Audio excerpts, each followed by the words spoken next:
Look, Virginia, I want to start with you first and talk about the history of the church and how long it's been there and just give me a background basically of the church.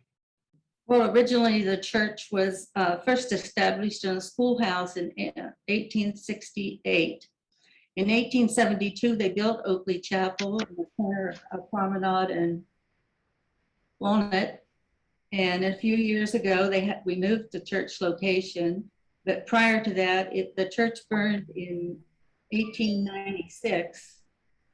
And then they rebuilt it in 1896. And our 150th year anniversary is September 25th. For September.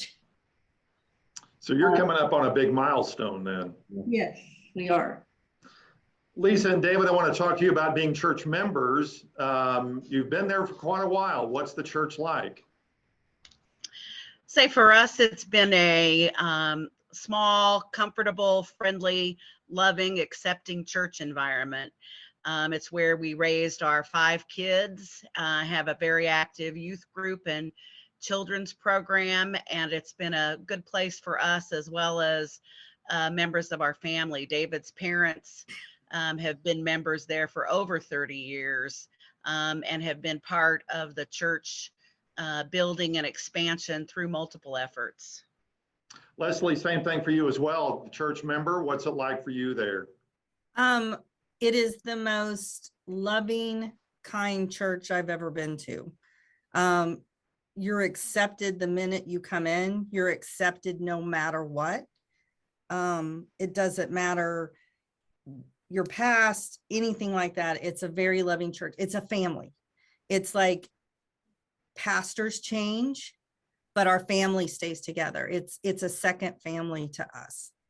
And the other piece is the outreach that we do. It is just phenomenal what this small church does for our community.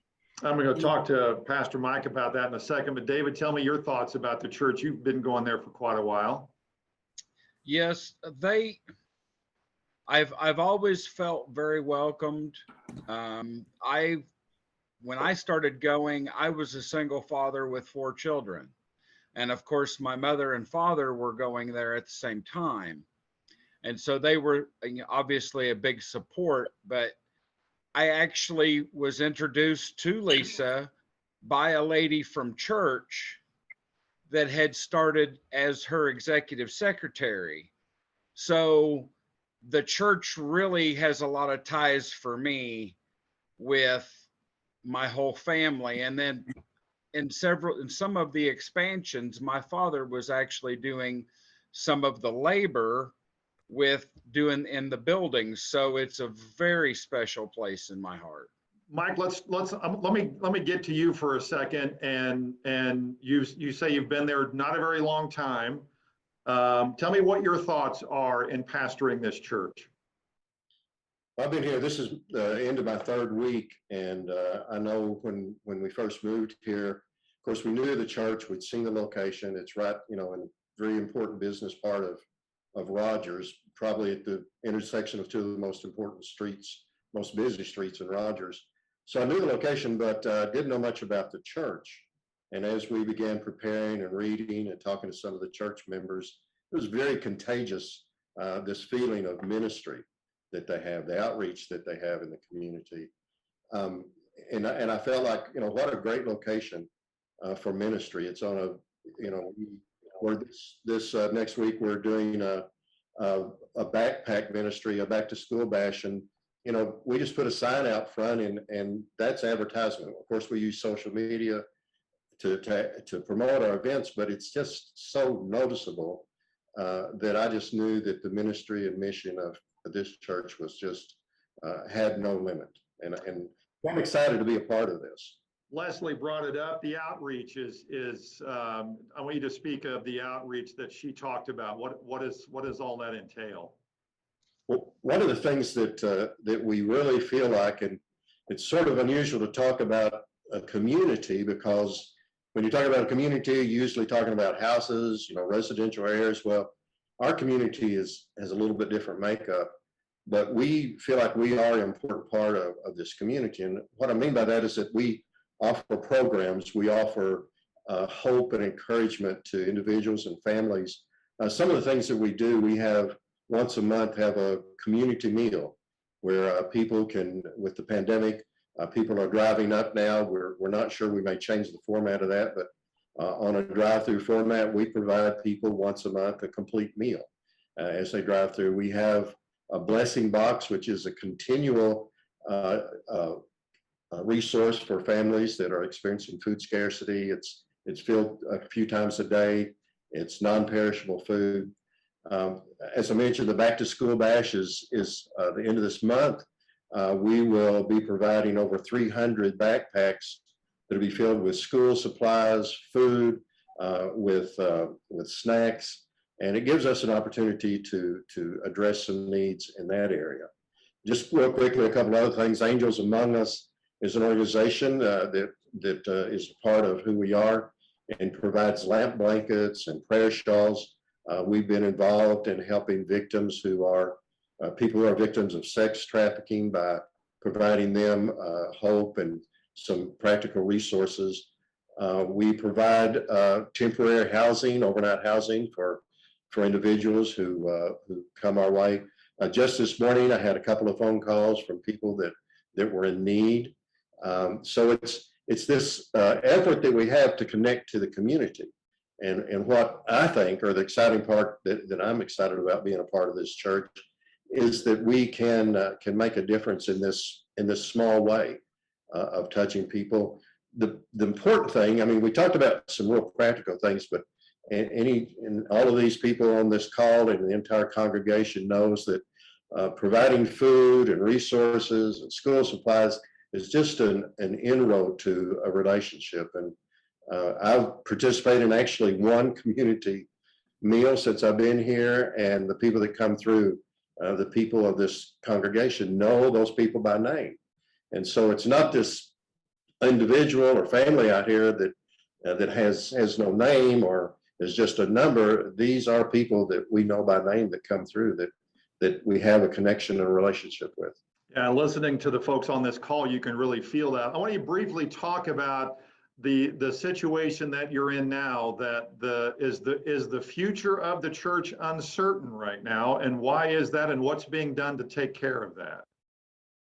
The Oakley Chapel will continue in our location, I guess, is maybe more the thing that's in question right now. We're not closing, but right now the place that we are, the place that we've been for 150 years, it's in jeopardy that we'll be able to maintain that. Many things have threatened our financial stability. The pandemic is one, of course, but some of the things that we did, the church many years ago took out a loan to provide, a way to meet these community needs. One of the buildings we have is one of the original buildings, and we've moved that. We've added on to. We've updated our facilities. We have very adequate facilities to meet educational needs, to meet spiritual needs. We have groups that come in and use our facilities. We share a worship space with another church. We provide them a place to worship. So all of that, I guess, is in jeopardy, even though, our congregation will remain intact. We have so intricately connected our location and community together that this community and this location is really who we are. And if we are unable to meet our financial obligations, then we would be forced to move to another place. Obviously, we want to stay here, but if we were forced to move, it would impact the availability and the financial sustainability of continuing these ministries, regardless of where we are. So, Lisa and David, hearing that, you've been there for a long time. It's got to be disappointing is not the right word, but a little sad to know that there is a possibility for this. We know it is a possibility, but with the ties that I have with the church, I will, try to do anything within my means to keep that from happening. I'm hoping it's that we can figure out a way to get us to stay where we are and keep everything going the way it is and keep expanding, serving the community. Leslie, the same thing. You've been there. You've been going there quite a while. The effort now is to do what? Is to bring awareness to this situation, and then what do you do with that? Bring awareness. Hopefully we can, do some things that we can start generating some additional funds that can help us stay where we're at. Because the main goal is we love the building and the church has a lot of significant history. A lot of us, we're attached to the building, we're attached to the location, but the key thing is we have to continue the ministries that we're doing. That is the key thing. The people are the key thing, keeping the people and the ministries together.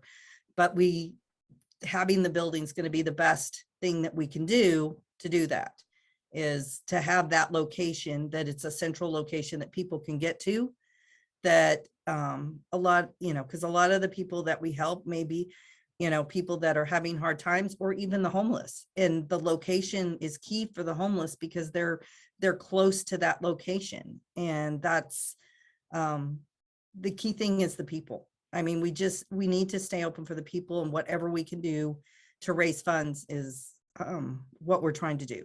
And Mike, that's where that GoFundMe comes in. Explain that a little bit now. Where is that set up, and is that one of many ways that this is going to be hopefully resolved?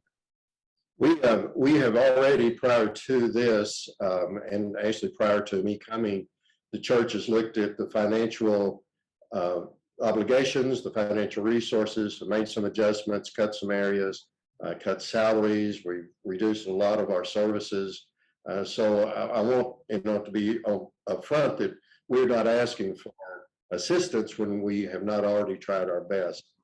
Some of the people that know, like people on this call, some people that are part of our family have given more, have given sacrificially.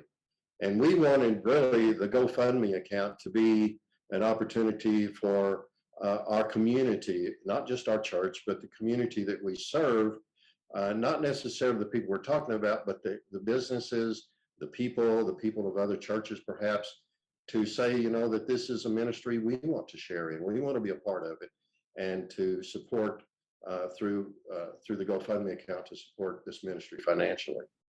Virginia, I want to hear your thoughts on what it would mean to keep the building there and these ministries going. I know you've been there a while too. Yes, we have. Well, this church has helped our family like 6 generations. Even though we haven't been here, 6 generations of our family have been here. And the church has been very beneficial in helping with our needs during those times. And our 5th generation grandchild was baptized here, as well as our grandchildren. So this is family to us, and we certainly don't want to leave it.